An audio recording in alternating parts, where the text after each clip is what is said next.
ডবকাল lottery খেলটো পাব্লিকৰ লগত খেলি যোৱা এটা গেম আছিলে। সৰ্বমুঠ কেইটা ছেকশ্যন, সেই ছেকশ্যনত আছেনো কি, এই ছেকশ্যন কেইটাৰ আণ্ডাৰত পানিছমেণ্ট কিমান, প্ৰশাসনে যি শাস্তি প্ৰদান কৰে সিহঁতে মূৰ পাতি ল'বলৈ সাজু আছে। হাই friends, welcome to my channel.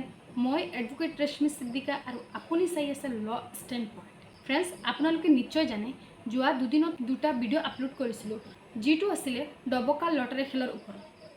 ডবকাল lottery খেলটো পাব্লিকৰ লগত খেলি যোৱা এটা গেম আছিল। যিখিনি হওক 30 ছেপ্টেম্বৰ 2023 ৰাতিপুৱা খেলটো লাইভ টেলিকাষ্ট কৰি পতা হৈছে। তাতে পৰিচালকসকলে ক্লিয়াৰলি উল্লেখ কৰিছে যে তেখেতসকলে অনাবুল ডিষ্ট্ৰিক্ট কমিশ্যনাৰ আৰু অনাবুল হাইকোৰ্টৰ ৰায়দানটো ভায়লেট কৰিছে। তাৰ অৰ্থটো হৈছে অনাবুল ডেপুটি কমিশ্যনাৰ আৰু অনাবুল হাইকোৰ্টে দিয়া ৰায়দানটোৰ সম্পূৰ্ণ বিপৰীত ফালে সিহঁত গৈছে। সিহঁতে স্পষ্টকৈ কৈ গৈছে যে যিহেতু সিহঁতে অনাবুল কোৰ্টৰ ৰায়দানটো মনা নাছিলে, গতিকে অনাবুল কোৰ্টে বা প্ৰশাসনে যি শাস্তি প্ৰদান কৰে সিহঁতে মূৰ পাতি ল'বলৈ সাজু আছে। বন্ধুসকল, সিহঁতে নিশ্চয় জানে যে প্ৰশাসনে বা অনাবুল কোৰ্টে সিহঁতক এটা নহয় এটা শাস্তি প্ৰদান কৰিবই।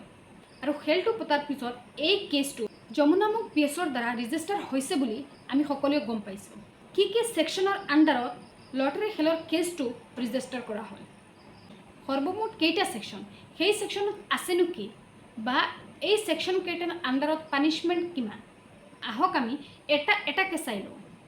ফ্ৰেণ্ডছ, আজি মই এজন আইনৰ মানুহ হিচাপে এই ছেকশ্যন কেইটা আপোনালোকৰ সন্মুখত উপস্থাপন কৰিব বিচাৰিছোঁ, কাৰণ সিহঁতে কৰি যোৱা ভুলটো আমাৰ সমাজত ইন ফিউচাৰত যাতে কেতিয়াও নহয়। ফ্ৰেণ্ডছ, মই ইয়াতে এটা কথা ক'ব বিচাৰিছোঁ, এতিয়ালৈকে টোটেল 5জন আছামীক এৰেষ্ট কৰা হৈছে বুলি আমি গম পাইছোঁ, আৰু এইটো কেছত আৰু আছামী এৰেষ্ট হ'বলৈ বাকী আছে।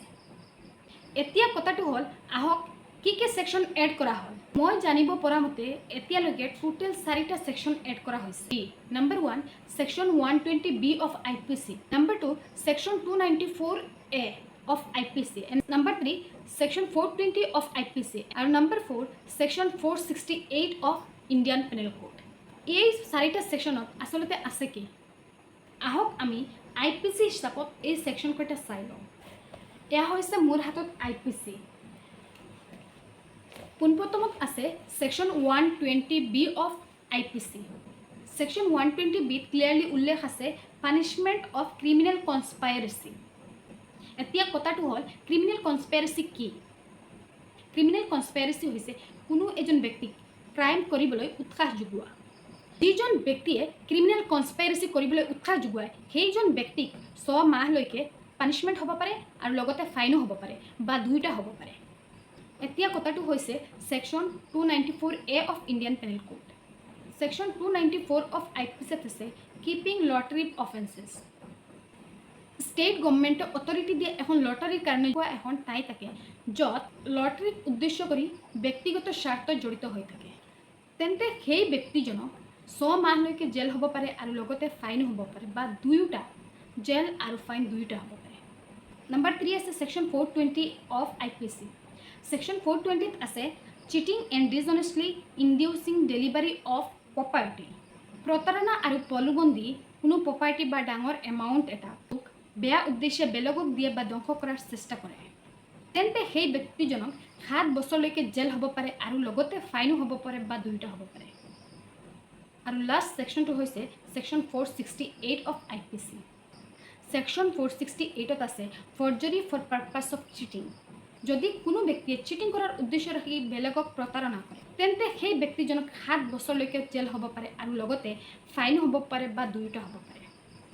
ফ্ৰেণ্ডছ, এতিয়া কথাটো হ'ল, এই কেছটোত যিকেইজন আছামী আছে সেইকেইজনে কিমানখিনি প্ৰমাণ কৰিব পাৰে যে সিহঁত নিৰ্দোষী বুলি, আৰু যদি সিহঁতে নিৰ্দোষী বুলি প্ৰমাণ কৰি দিয়ে তেনেহ'লে অনাৰেবল কোৰ্টৰ হাতত ডিছক্ৰিশ্যনেৰী পাৱাৰ আছে সিহঁতৰ পানিছমেণ্টটো কম বেছি কৰাৰ, যিটো আমাক সময়ে ক'ব।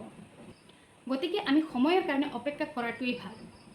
আজিৰ ভিডিঅ'তে এইখিনিয়ে। সুস্থ থাকক, ভালে থাকক।